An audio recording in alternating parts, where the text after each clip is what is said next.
Om Shanti. Om Shanti. Hello, good morning. Baba generally says that we are weak in our subject of meditation, of yoga. And that we are weak in this subject. So should I finally speak in Hindi or English?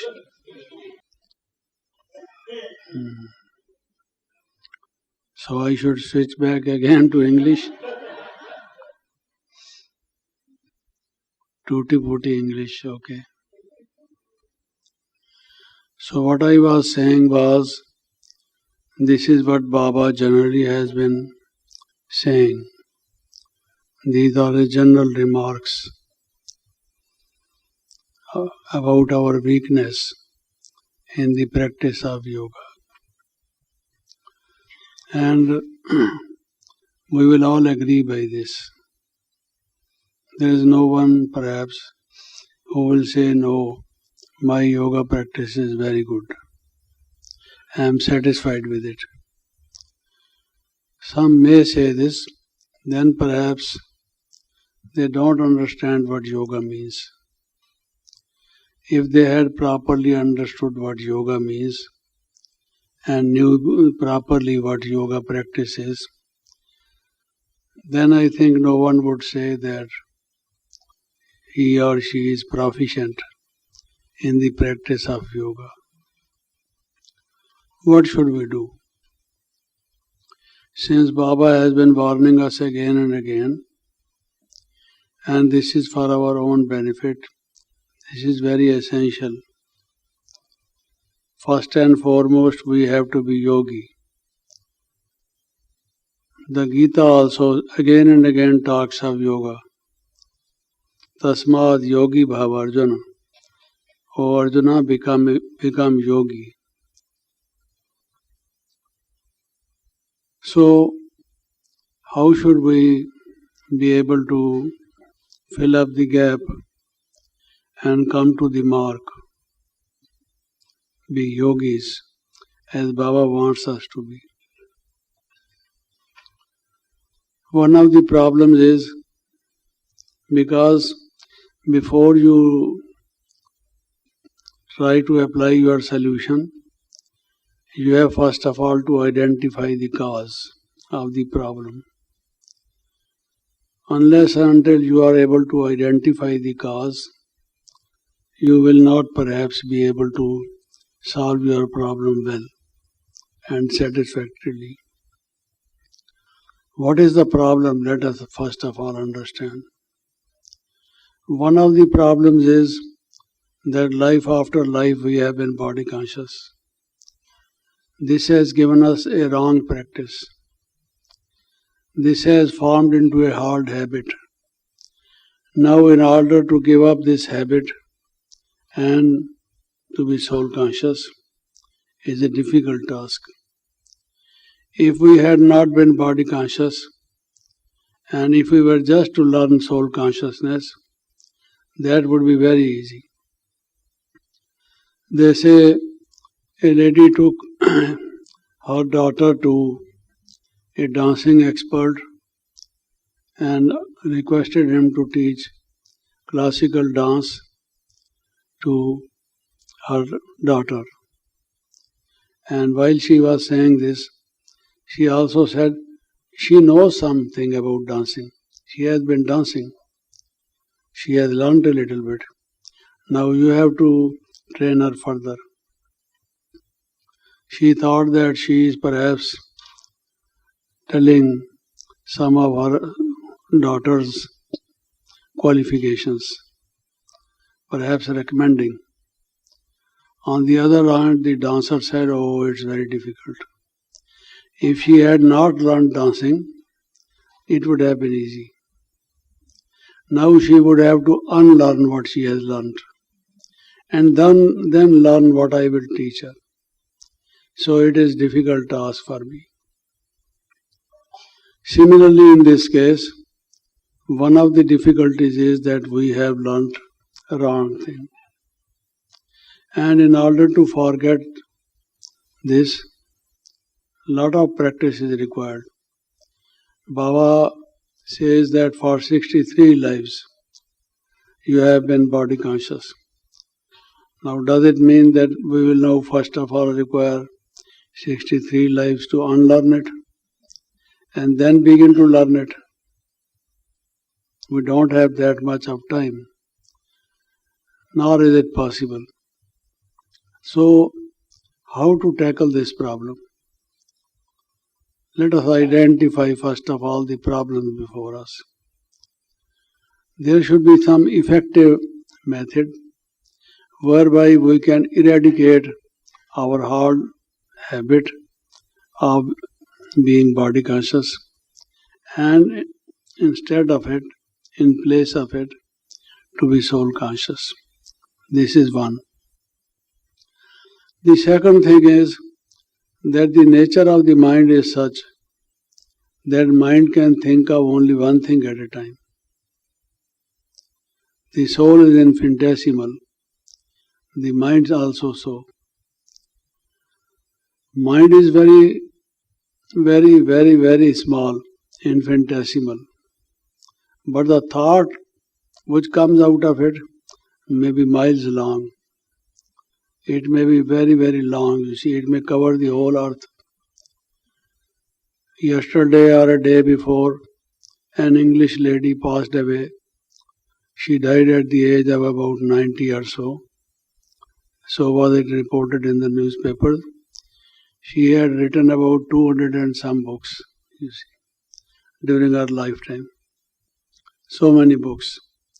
So from that tiny soul, how many thoughts had come, you see, which occupied the space of so many books, you see. So the thoughts which come from our mind are very lengthy. Always we are thinking. Never does our mind stop. That is a problem. It will always go on thinking. Even when a person is sleeping and he does not think consciously, yet he is dreaming. You see. About half or two-thirds of the time of a person during the sleep is consumed by dreams. And as you know, some people have daydreams also. So, thoughts are always there. The soul is conscious and there are thoughts.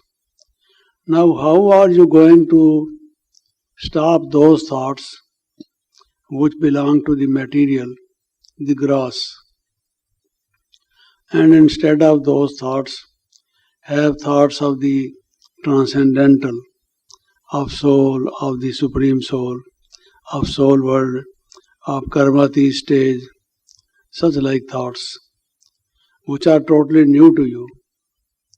You are not accustomed to this. This is your first exposure to this. Life after life, on the other hand, you have been thinking of other things, gross material things. So also in this life from your very birth, you have been doing it. Now, to stop the mind from that direction and ask it, control it, to take an altogether different route, different direction, is a hard task. This again is a problem. Look how many problems you have to tackle. This is another problem. Now, there can be others. Instead of discussing all of them, let us first of all take these two because they are the most prominent problems. And it is generally they which confront us. If we have cleared our path of them, then more than half the battle is over. We have already won the race. Then no one can stop us. There is definite sign that we will become good yogis.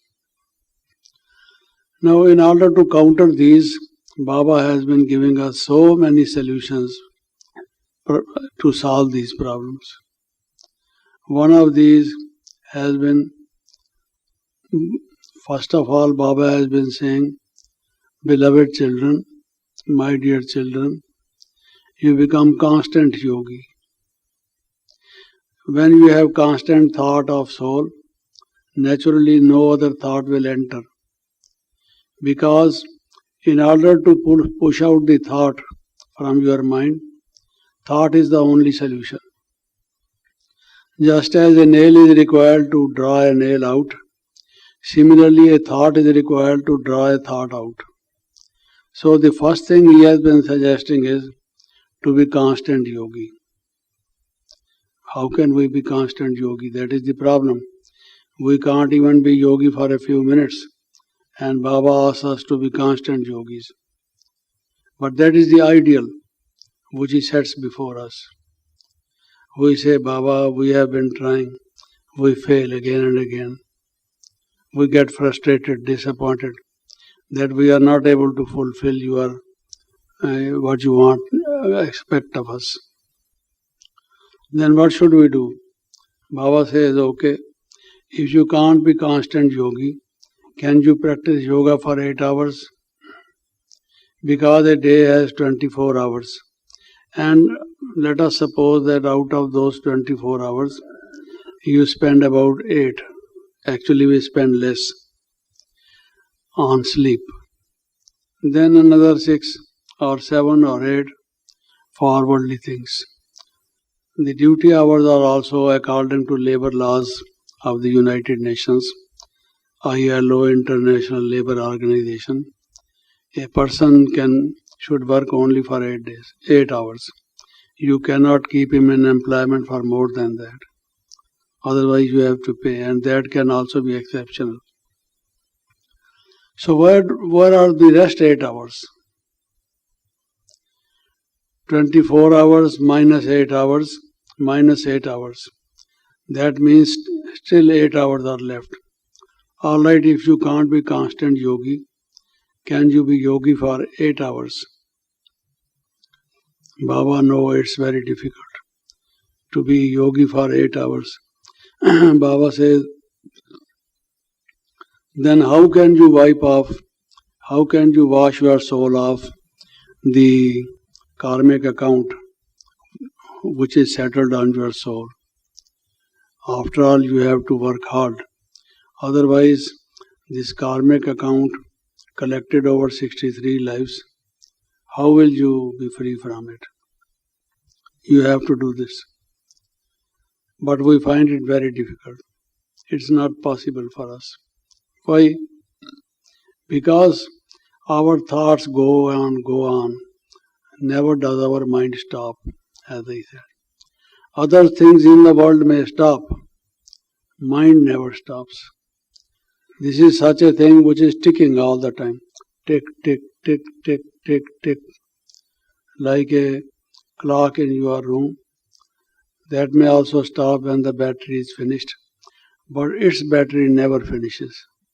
The battery of mind. It goes on ticking, you see. So what to do? Then Baba makes it so easy. Okay, children. He thinks that we are such souls who perhaps do not want to get a good place in golden age. Perhaps also in the middle of golden age.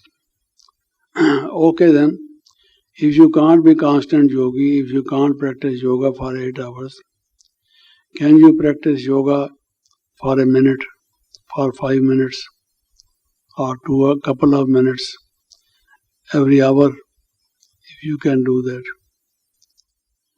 There is a secret behind it. Because if we practice yoga even for a couple of minutes every hour, then we gain momentum and our speed of yoga becomes strong. It gets some root at least. And gradually we pick up the speed, gear up, and then we are able to attain that stage. Visibly, outwardly, it seems that it is easy.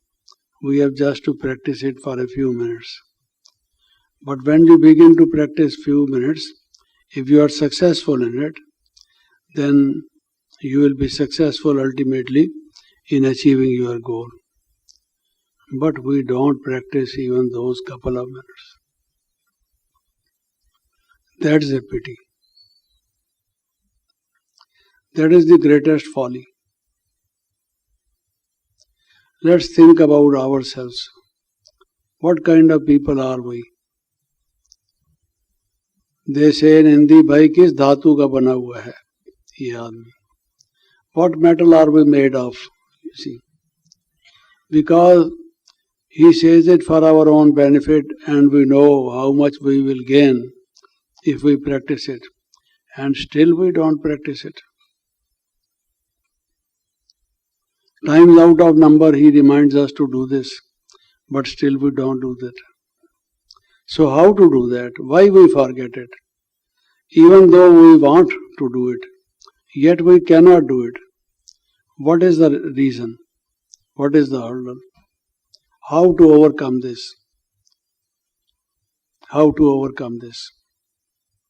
Now, one of the ways Baba has been suggesting, which is very interesting and very easy also, is that mind thinks of only one thing at a time. There is no doubt about it. Mind is atomic, subatomic you can say, as a matter of fact. But you can associate it with transcendental things. Take for example, when you get up from the class, you go towards your car. This is car.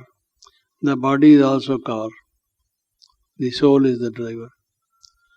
You associate your thoughts this way. That makes it possible.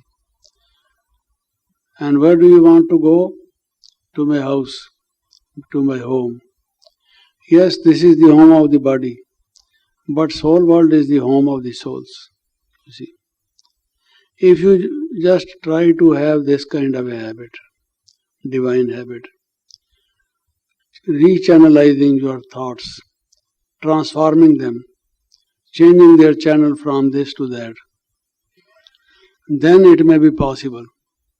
When you see someone, he is a friend of mine. God is the real friend. You think of him as a friend, you see. So always try to associate your thoughts with the transcendental in this way. I am walking, I can walk over. It is a small distance from this place. I don't require the car. I will walk over this distance. Walking. I will walk over. Transform this into the transcendental. How you will change it into walk over. Walking, talking, eating, writing, whatever you do, you will find there is something which is transcendental, parallel to it, and you can rechannelize it. If we can do that, if we form that practice, then it may be possible. Here is a clock before me. And what is the time now in the world clock? You see. If I think of it also in connection with this, what is the time in the world clock? Which means the world wheel, Srishti Chakra, which is world wheel. So on and so forth. This is one of the ways which can help us. There can be other ways. We'll talk about them later. So if we don't adopt these ways and rechannelize our thoughts, then it may be very, very difficult.